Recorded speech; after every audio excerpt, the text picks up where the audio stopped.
Hi అండి, welcome to Konapalli vlogs. నేను మీ లావణ్యాని. ఈ రోజు నుండి మా పెద్దక్క నాకు 4.5 లీటర్ అయితే పాలు అయితే పంపించిందండి, బస్సులో పంపించింది. అవి నేను ఏ విధంగా ఉపయోగించుకున్నానో మీరు చూడండి. చాలామందికి ఉపయోగపడుతుందండి.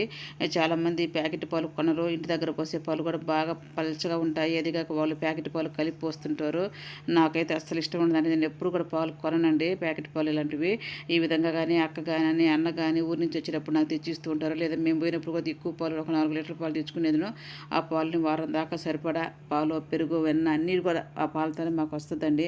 చాలా మంచి చిట్కాలు అయితే ఈ వీడియోలో ఉన్నాయండి. ఫస్ట్ నుంచి లాస్ట్ దాకా స్కిప్ చేయకుండా చూడండి. పెద్ద అక్కలకి పాడి బాగుందండి, రెండు అక్కలకి పంటలు బాగున్నాయండి. కానీ నాకైతే పాడి లేదు, పంట లేదు. కాకపోతే నాకు ఆ రెండింటికైతే లోటే లేదండి. పాడి పంట ఉన్నవాళ్ళు ఎంతో అదృష్టవంతులండి. అక్క పంపిన ఈ 4.5 లీటర్ పాలతో నేను ఏం చేశానో చూడండి. ఇదన్నీ మనం ఈ పాలు నేను తెల్ల దప్పలో కాసుకోవాలండి. స్టీల్ దప్పలో కాసుకుంటే అంత మంచిగా బాగుండవు, అడుగంటుతుంది. ఈ 3 బాటిల్ పాలు పంపించిందండి అక్క. పచ్చ బాటిల్ ఉంది కదండి, ఇది 2.5 లీటర్ డిపో దగ్గర కొని పంపించిందండి. ఇవి ముందు దబర్లో పోసిన తర్వాత నేను వీడియో తీశానండి, అందుకని చూపించలేకపోయాను. ఆ బాటిల్ నిండా 2.5 లీటర్ అనమాట. దబర్లో పోసుకొని బాగా దగ్గరుండి సిమ్లో పెట్టుకొని మంచిగా తెల్లిందాక దగ్గరుండాలండి. తర్వాత సిమ్లో పెట్టుకొని మనము కాసుకుంటే పొయ్యి మీద కాసుకునేంత టేస్ట్గా ఉంటాయండి. తర్వాత ఈ రెడ్ బాటిల్ ఉంది కదండి, లీటర్ బాటిల్. ఇవి మటుకు బర్రీ ఈనిన తర్వాత 5-6 రోజు పాలన్నమాట. ఇరగకుండా ఉంటాయి అనమాట. అది పెరుగు కనిపించింది. ఈ వైట్ బాటిల్, పెద్ద బాటిల్ కానీ 1.5 లీటర్ బాటిల్, ఇది మటుకు జున్ను పాలండి. అందరికీ ఇవ్వంగా నాకు ఫ్రిడ్జ్లో పెట్టి 3 డేస్ నుంచి ఫ్రిడ్జ్లో పెట్టి నాకైతే పంపించిందండి. బస్సులో పంపిస్తే మేము ఇక్కడ అందుకున్నాము. ఇప్పుడైతే నేను జున్ను పాలు అన్నీ కాసేయకుండా అండి, ఈ లేబర్ పాలు ఉన్నాయి కదండి, ఇది ఎరగని పాలు అనమాట. ఇవి ఒక గ్లాసు పోసుకొని తర్వాత జున్ను పాలు అండి ఒక హాఫ్ గ్లాసు పోసుకొని జున్నునైతే తయారు చేస్తున్నానండి. మనం స్టీల్ దెబ్బలో కానీ పోసుకుంటే అడుగంటుతుందండి, బాగుంటుంది అసలు జున్ను. తెల్ల దెబ్బలోనే కాసుకోవాలండి. ఇదైతే నేను ఈ పాలు కూడా సగం పోసేసుకొని జున్ను అయితే తయారు చేస్తానండి. మనకి జున్ను పాలు ఫ్రిడ్జ్లో పెట్టుకొని 10-15 డేస్ దాకా కూడా మనం మంచిగా వాడుకోవచ్చు అండి. నేనైతే 10 డేస్ దాకా వాడుకున్నాను. మా ఇంట్లో పిల్లలు ఇంట్లో లేరు కదండి తినేదానికి, నేను ఒక్కదాన్నే కదా. మా వారైతే జున్ను పాలు అస్సలు తినరు. ఈ జున్ను పాలన్నీ కొంచెం అయితే నేను ఉప్పేస్తానండి. మనం చక్కెర వేసుకొని తిన్నా కూడా ఉప్పేసుకోవాలన్నమాట కొంచెము. పాలు చూడండి, ఈ జున్ను అయితే ఉడుకుతూ ఉంది. కాసేపు బాగా ఉడకాలండి, ఉడికితేనే మనకి ఆ పాల అవసరం అంతా పోతుంది. ఆ తర్వాత పాలు ఎలా కాగుతున్నాయో ఒకసారి చూద్దామండి. సేమ్ పొయ్యి మీద ఎలా కాగుతాయో ఆ విధంగా కాగి మంచి స్మెల్ వస్తుందండి పాలు. చాలామంది పాలు తెల్లబెట్టి ఆపేస్తారు. అట్లా కాకుండా చిన్న మంట మీద పెట్టుకొని ఈ విధంగా మనం కాసుకొని ఆ పాలు పొంగిపోకుండా ఉండాలంటే ఒక చెక్క గరిట ఆ దబర్ మీద పెట్టుకుంటేనండి మనకి పాలు పొంగి కింద పోకుండా లోపలే సన్న మంటతో బాగా పొయ్యి మీద ఎలా కాగుతాయి ఆ విధంగా కాగుతాయండి. తర్వాత మీకు చూపిస్తాను. ఇద్దరిని ఇప్పుడైతే జున్ను అయితే రెడీ అయిపోయిందండి. ఇది తర్వాత స్టవ్ ఆపేసి పాలు చూడండి ఎలా కాగుతున్నాయో. 50% అయితే కాగాయి. కొంచెం రంగు చేంజ్ అయ్యేదాకా అట్లాగే ఉండిస్తానండి. ఇంకా మనం పాలతో దగ్గరే ఉండాల్సిన అవసరం లేదండి, పొంగవు. ఇదండి ఇప్పుడు జున్ను అయితే నేను ఇదంతా కూడా ఒక దాంట్లో పెడుతున్నాను. ఇలాంటి జున్నన్న మామూలు పాలు ఇరగొట్టుకున్న జున్ను చాలా ఇష్టం అండి. దీంట్లో మనం చక్కెర వేసుకొని కూడా తినొచ్చండి, చాలా బాగుంటుంది. నాకు చక్కెర పెద్ద ఇష్టం ఉండదండి, అందుకని నేను ఆ సాల్ట్తోనే తింటాను. ఇంకొక రకంగా కూడా తింటానండి. ఇది చాలామంది తెలియకపోవచ్చండి. మేమైతే మా ఇంటి ఎల్లపది కూడా ఈ విధంగా అన్నంలో ఈ జున్ను నీళ్ళు వేసుకొని ఆ జున్ను నంచుకొని చాలా ఇష్టంగా తింటామండి. మా చిన్నప్పుడు నుంచి కూడా మా ఇంట్లో పాడి ఎక్కువగా ఉండేది. మా తాత, మా నానమ్మ, మా అమ్మ, మా నాన్న, మేము 5 మంది పిల్లలు అందరం కూడా చాలా ఇష్టంగా తింటామండి. ఈ విధంగా జున్ను నీళ్ళు అన్నంలో పోసుకొని కొంచెం సాల్ట్ వేసుకొని, జున్ను లేనప్పుడు అండి మామూలు పాలల్లో ఉప్పు వేసుకొని ఇరగబెట్టుకొని ఈ విధంగా కూడా పోసుకొని తింటామండి. మా ఇంటి పది కూడాను మేమైతే అన్నంలో పాలు కూడా వేసుకొని తింటామండి. ఆ పాలలో చక్కెర వేసుకొని కూడా తింటాము అండి. నేను నెక్స్ట్ డే మళ్ళీను కొన్ని జున్ను పాలు, కొన్ని లేబర్ పాలు పోసుకొని ఈ విధంగా జున్ను అయితే తయారు చేసుకొని తింటున్నాండి. చాలా బాగుంటుంది ఇది కూడా.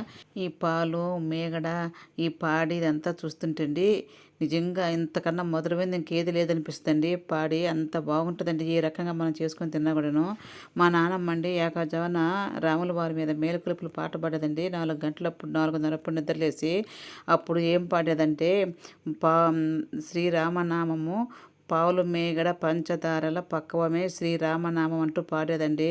అంటే ఇది ఎంత మధురంగా ఉంటుందో ఆ రామనామం కూడా అంత మధురంగా ఉంటుందని మా నానమ్మ వర్ణిస్తూ పాడేదండి. ఈ విధంగా పావులు మేగడ చూసినప్పుడు మా నానమ్మ గుర్తుకొస్తూ ఉంటుందండి.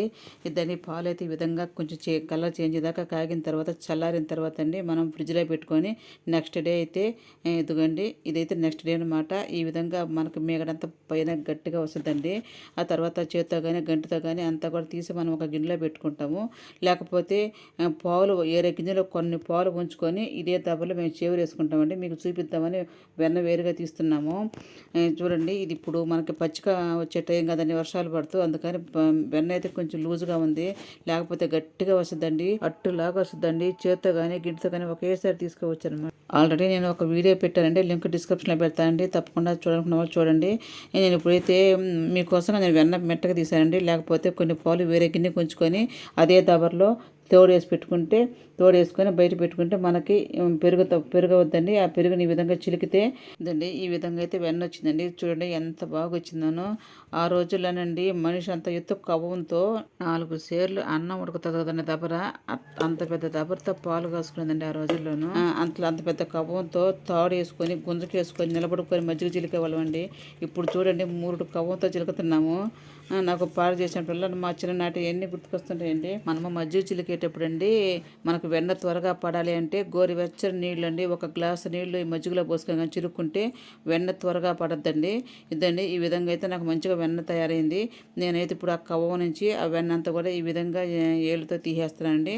చూడండి శుభ్రంగా తీసేస్తాను కదండి. అమ్మ వాళ్ళు పాలు తీస్తూ ఉంటారండి. నేను చూసి అమ్మా నేను తీస్తాను పాలు అని చెప్పంటే తీసేదండి. ఒక 10 years నుంచే నేను పాలు తీస్తూ అలవాటైంది నాకు. బాగా తీయంగా నాకు బాగా అలవాటు అయ్యేసరికి అమ్మ నాన్న కూడా అండి నా వాళ్ళు తీయకుండా నాకే పాల పది తప్పకిచ్చేవాళ్ళండి. మా ఊళ్ళో పాలు పోసుకుపోయేస్తారు, ఒక అతను ఏకాజావని వస్తాడండి, అందరి దగ్గర పోంచుకొని మా ఇంటికి వచ్చేస్తాడండి పాలు పోంచుకుని. దానికి నేను పాలు తీసే విధానం చూసి నేను ఇంతమంది దగ్గర పాలు పంచుకుంటాను కదమ్మా, మీ అమ్మాయి తీసినట్టు ఎవరు తీరు చాలా చక్కగా తీస్తుంది, చాలా ఫాస్ట్గా కూడా తీస్తుందని చెప్పి ఆ పాల పోంచుకుని ఆయన మెచ్చుకునేవాడండి. నా చేతితో పాడు కూడా బాగా కలిసి వచ్చేదని చెప్పి అందరూ అనేవాళ్ళండి. ఇప్పుడైతే ఈ వెన్నని కూల్ వాటర్తో శుభ్రంగా కడుక్కున్నాను. అయితే అదంతా కూడా ఒక బాణట్లో వేసుకొని స్టవ్ అంటించుకొని స్టవ్ మీద పెట్టారండి. మీడియం ఫ్లేమ్లో పెట్టుకొని మనం ఈ విధంగా అయితే కాసుకోవాలి. కొంచెం పొంగుతూ ఉంటుంది అనమాట. కొంచెం గరిటె తీసుకొని అలా కలిపెట్టామనుకోండి శుభ్రంగా బాగా తెరలుతూ ఉందండి. తర్వాత జాగ్రత్తగా పొయ్యి దగ్గర ఉండి కాసుకోవాలండి, తొందరగా వెన్న నెయ్యి అయిపోద్ది. దాంట్లో కంటే మనము మంచి టేస్ట్ రావాలంటే మునగాకు కానీ తమలపాకు కానీ వేసుకుంటే మంచి టేస్ట్ వస్తుందండి. కానీ నాకు అది ఏది అందుబాటులో లేదు కాబట్టి నేను కాస్త ఉప్పు వేసానండి. ఉప్పు కంపల్సరీగా వేయాలండి అది వేసినా కూడాను. ఇది చూడండి నెయ్యి అయితే ఈ విధంగా ఉంది. మరీ నల్లగా ఉండకూడదండి, కాస్త ముందుగా తీస్తే దించిన తర్వాత కూడా మనకి నెయ్యి బాగా రంగు వస్తుంది. అంతకుముందు ఉన్న నెయ్యి అండి. అందులో అయితే ఈ నెయ్యిని మాకు చల్లారిన తర్వాత ఈ నెయ్యి కూడా ఆ నెయ్యిలో పోసేసారండి. చూడండి ఎంత నెయ్యి వచ్చిందనో అది పక్కన పెట్టేస్తారండి. మీకు మళ్ళీ నెయ్యి చూపిస్తాను. ఇద్దరిని మజ్జిగున్నాయి కదండి, ఈ మజ్జిగన్ని కూడా ఒక స్టీల్ గిన్నెలో పోసేసుకొని మనం ఫ్రిడ్జ్లో పెట్టుకున్నాం అనుకోండి, ఒక 4-5 రోజుల దాకా మంచిగా వాడుకోవచ్చండి. మనకి డైలీ పాలు కొనాల్సిన అవసరం లేకుండా అన్నీ రెడీగా ఇంట్లోనే ఉంటాయన్నమాట. ఈ విధంగా మనం పాడు చేసుకుంటే. ఇదని నెయ్యి చల్లారిందండి. నెయ్యి ఫ్రెష్గా ఉండాలంటే ఒక బెల్లపు ముక్కండి అందులో కానీ వేసి మూత పెట్టేసుకొని ఫ్రిడ్జ్లో పెట్టుకోవచ్చు, లేదా బయట పెట్టుకున్నా కూడా మనకి నెయ్యి పాడైపోకుండా ఉంటుంది అండి. నెయ్యి కాగిన తర్వాత అడుగున ఈ విధంగా గీకుడు అనేది వస్తుందండి. చాలా బాగుంటుందండి. ఇది మా ఇంటి వెళ్ళపది భలే ఇష్టం అనమాట. ఇదే ఆ బాణట్లో కొంచెం వేడి అన్నం వేసుకొని నేనైతే ఎక్కువ నెయ్యి ఉండిస్తామండి. కాకపోతే ఇప్పుడు మా పిల్లలు దగ్గర లేరు కదండి తినేదానికి, అందుకని మొత్తం కొంచెం ఉంచేసానండి. ఆ గీకిడిలో వేడి అన్నం వేసుకొని కలుపుకొని ఈ విధంగా అయితే తింటున్నానండి. చాలా బాగుంటుందండి. మీరు ఒకసారి ట్రై చేయండి. చాలామంది దాన్ని పడేస్తూ ఉంటారండి, పడేయొద్దండి, తినండి బాగుంటుంది.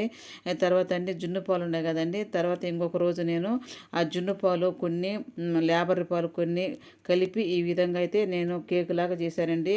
చాలా బాగా వచ్చిందండి కేక్, అసలు భలే టేస్ట్గా ఉంది. ఇది కూడా నేను ఒక 4-5 రోజుల దాకా ఫ్రిడ్జ్లో పెట్టుకొని తింటూ ఉంటామండి. వీటిని బెల్లంతో ఎలా చేయాలో ఇది కూడా వీడియో మీకు లింక్ డిస్క్రిప్షన్లో పెడతాను, చూడండి. ఇది అందరూ చాలామందికి తెలిసే ఉంటుందండి, తెలియని వాళ్ళ కోసం చూపిస్తున్నాను. మనము అన్ని జున్ను పాలే వాడుకునే అవసరం లేదండి. జున్ను పాలని కొన్ని పోసుకుంటూ సగం జున్ను పాలు సగం కన్నా ఎక్కువగా బర్రె పాలు మామూలు పాలు పోసుకుంటూ కూడా ఈ విధంగా చేసుకోవచ్చు. చూడండి ఎంత బాగా వచ్చిందోనో. ఈ జున్ను కేక్ అండి మిరియాల పొడి మెయిన్ ఇంగ్రీడియంట్ అనమాట. అది వేస్తేనే చాలా టేస్ట్గా ఉంటుందండి. చూడండి ఎంత చక్కగా వచ్చిందనో. ఇప్పుడు దీన్ని నేను కట్ చేసి చూపిస్తాను, చూడండి. చాలా బాగుంటుందండి. జున్ను పాలు ఇష్టపడిన వాళ్ళు ఎవరు ఉన్నారండి. మా నానమ్మ అన్నట్టు రామనామం ఎంత మధురంగా ఉంటుందంటే ఈ పాలు మేగడ గురించి పోల్చి చెప్పింది కదండి. ఎప్పుడు ఈ జున్ను పాలు మనకి ఎక్కడ చిక్కుతాయి, అందులో టౌన్లో ఉన్న వాళ్ళకి ఎలా చిక్కుతాయి అని చెప్పి మీరు అనుకోవచ్చండి. నేను ఒక మంచి టిప్ చెప్తానండి. ఆల్రెడీ నేను ఒక వీడియో పెట్టున్నానండి. ఇదే విధంగా జున్ను మామూలు పాలతో ఇదే విధంగా కూడా చేసుకోవచ్చండి. కాకపోతే అందులో కోడిగుడ్లు వేయాలి. తప్పకుండా మీరు మన ఛానల్లోకి వెళ్ళి చెక్ చేయండి. మనం చెప్పేదాకా తెలియదండి, జున్ను పాలు అనుకుంటారు, అంత బాగుంటుందండి అది కూడా. ఇప్పుడు చూడండి నెయ్యి చల్లారిన తర్వాత చూపిస్తున్నాను చూడండి, గుల్లలు గుల్లగా ఎంత బాగా వచ్చిందనో. మనకి ఎప్పుడైనా నెయ్యి అండి సన్న గుల్లలు ఉంటేనే టేస్ట్ బాగుంటుందండి. లావు లావు గుల్లలుగా ఉంటుంది చూడండి, అది అస్సలు బాగుండదండి, అంగటికి అతుక్కుంటూ ఉంటుంది. ఈ విధంగా ఉండాలండి, చాలా బాగుందండి టేస్ట్. మేమైతే పచ్చడి చేసుకొని ఆ పచ్చడిలో ఇది పక్కన పెట్టుకొని నంచుకొని తింటామండి. మా ఇంట్లో వాళ్ళు అంత ఇష్టం అనమాట.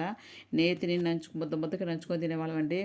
ఇప్పుడు కొన్ని పాలు అండి తీబెరుగని అంటారు, అది తెచ్చుకున్న రోజు అండి పాలు సపరేట్గా పాలు కాసుకొని దాన్ని గోరువెచ్చగా వచ్చిన దాకా ఉండించి అందులో కొంచెం పెరిగేసి అలా కలిపేసి ఆ పాలలండి ఎండుమిరపకాయ కానీ పచ్చిమిరపకాయ కానీ కొబ్బరి ముక్క కానీ వేస్తేనండి మనకి పెరుగు త్వరగా పేరద్దండి. అంతేకాకుండా పులవకుండా పాడైపోకుండా ఎక్కువ రోజులు ఉంటుందన్నమాట. మనము ఈ తీపెరుగు అనేది చాలా టేస్ట్గా ఉంటుందండి. మనం నైట్ తోడేసుకొని నిద్రలేసి తినే పెరుగు అదొక టేస్ట్గా ఉంటుంది. కొంచెం అన్నం వేసుకోనండి, ఆ పెరుగు అయితే వేసుకుంటున్నానండి. మేమైతే అందరూ పెరుగులో ఆవరకాయ పచ్చళ్ళు నంచుకుంటే మేము పెరుగన్నంలో పెరుగు కానీ మిగడ పెరుగు కానీ నంచుకుంటామండి. మా ఇంటి వెళ్ళిపోతే మాకు చాలా ఇష్టము. మేమండి అన్నంలో పాలు కూడా కాసుకొని వేసుకొని తింటామండి, చాలా బాగుంటుంది. ఇప్పుడు నేను ఒక టెస్ట్ చేసి చూపిస్తాను చూడండి. మామూలుగా మనం బర్రె పాలు పెరుగు చేసుకుంటే ఆ పెరుగుని ఒక ప్లేట్లో పెడితే ఎందుకు నీరు అవుతుంది, అదే మనం షాపులో కొన్న పెరుగు ప్యాకెట్ ఉంటుంది కదండి, ఆ పెరుగుని ఒక ప్లేట్లో ఈ విధంగా పెట్టుకుంటే ఎందుకు నీరు కాదనేది మీరు గమనించండి, మీకే అర్థమవుతుందండి. అది కానీ తెలిస్తే మటుకు ఎప్పటికి మీరు ప్యాకెట్ పెరుగు తినరండి. కాసేపు ఈ పెరుగుని గమనించండి. చూడండి, కాసేపు తర్వాత మనం ఈ గట్టి పెరుగుని ఎట్లా ఉంచామనుకోండి, వాటర్ అయితే ఫామ్ అయింది. ఇలా వాటర్ ఫామ్ అయిన పెరుగు స్వచ్ఛమైన పెరుగు అండి. అదే మనం ప్యాకెట్ పెరుగు తెచ్చుకున్నాం అనుకోండి, ఈ విధంగా వాటర్ ఫామ్ అవ్వదు. అది దాంట్లో గమ్మేస్తారంటండి వాళ్ళు, అందుకని మనకి అది గడ్డగానే ఉంటుందండి. నాకు నేను ఒక వీడియో చూశాను, అప్పటి నుంచి నాకు అసలు బయట షాపులో పెరుగు అస్సలు నేను తినండి. ఎప్పుడన్నా ఇలా పెరుగు తెచ్చుకున్నప్పుడే మేము తింటాము. చూడండి ఎన్ని నీళ్లు ఫామ్ అవుతున్నాయి చూడండి, ఇదే లైవ్లోనే చూపిస్తాను మీకు. ఆ పెరుగు ప్యాకెట్లు అండి గమ్మని వేస్తారంటండి. ఆ గమ్మ వల్ల మనకి లేనిపోని జబ్బులు వస్తున్నాయి, క్యాన్సర్లు కూడా ఎక్కువ వస్తున్నాయండి. అది తెలిసిన తర్వాత ఇప్పటి వరకు నేను పెరుగు ప్యాకెట్ కానీ పాల ప్యాకెట్ కానీ అసలు వాడుకోనండి. ఇదండి ఇప్పుడైతే కొన్ని పాలతో అయితే నేను ఈ విధంగా రవ్వలడ్డు చేసుకుంటున్నానండి. కానీ అందరికీ అందుబాటులో ఉండవనుకోండి, పాలు లేనిది చాలామందికి జరగదండి, తప్పదు, అన్నీ తినాలి కాబట్టి అందరూ కూడా పాల ప్యాకెట్ పెరుగు ప్యాకెట్ వాడుకుంటూ ఉన్నారు. చూడండి, ఇది కొబ్బరి పొడి అండి. నేను పైన బ్లాక్ పార్ట్ అంతా తీసేసి కొబ్బరి మెత్తగా మిక్సీకి వేసి ఈ విధంగా ఎండబెట్టుకొని వాడుకుంటానండి. ఒక సీసాలో పోసుకొని ఫ్రిడ్జ్లో పెట్టుకుంటే 1 ఇయర్ దాకా కూడా రంగు మారుతూ టేస్ట్ మారుతుంది, చాలా బాగుంటుంది. ఇలాంటి కొబ్బరి పొడి మనం షాపులో కొనాలనుకోండి, కాస్ట్ అయితే చాలా ఉందండి. చూసారు కదండి, నేను 4 లీటర్ల దాకా పాలు ఒకసారి తెచ్చుకొని ఈ విధంగా వారం సరిపడా పాలు, మజ్జిగ, పెరుగు, నెయ్యి అన్నీ కూడా నాకు ఇంట్లో ఉంటాయండి. ఈ విధంగా కూడా మీరు ట్రై చేయండి. ఇంకొక ఐడియా చెప్తానండి, డైలీ రోజు ఒక 1/2 లీటర్ పాలు కొనుక్కునేవాళ్ళండి. రోజు మార్చి రోజు లీటర్ కొనుక్కోండి, వాటిని కాసుకొని నేను చెప్పిన విధంగా కానీ మీరు చేసుకున్నట్టయితే వెన్న ఎక్కువ వస్తుంది. అమ్మ నాన్న నా దగ్గర ఉన్నప్పుడు అండి రోజు లీటర్ పాలు కొనుక్కునేదండి. అలా కాకుండా రోజు మార్చి రోజు 2 లీటర్ల పాలు కొనుక్కునేది. వాటిల్ని ఇదే విధంగా చేసేదండి. చాలా వెన్న అయితే వచ్చింది. ఎంత నెయ్యి అమ్మేదానండి నేను. అమ్మ వాళ్ళు ఇప్పుడు కూర ఇష్టపడినప్పుడు అలాంటప్పుడు అండి ఎక్కువగా అన్నంలో పాలు వేసుకొని తినేదండి. ఇలా జున్నులాగా ఎరగబెట్టుకొని ఉప్పు వేసుకొని తినేదండి. మా ఇంట్లో వాళ్ళు కూర లేకపోయినా కూడా మాకు పాలు ఉంటే చాలండి, ఇష్టంగా తింటారు. అంటే కొంచెం కొంచెం పాలు కాసుకునే కన్నా ఒక్కసారి ఎక్కువ పాలు కాసుకుంటే మనకి ఎక్కువ మేగడ కట్టద్ది. చూడండి, చిక్కటి పాలు రవ్వలట్లో పోసుకొని చేసుకుంటే చాలా టేస్ట్గా ఉంటుందండి. అదే టేస్ట్ ప్యాకెట్ పాలు అయితే రాదు.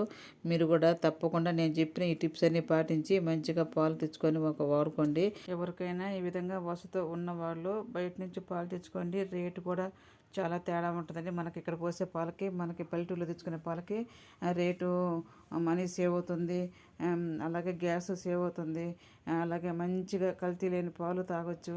ఈ వీడియో మీకు ఎలా అనిపించింది నాకు కామెంట్ చేయండి. ఈసారి మంచి వీడియోతో మళ్ళీ కలుస్తాను. బాయ్ అండి, ఉంటాను.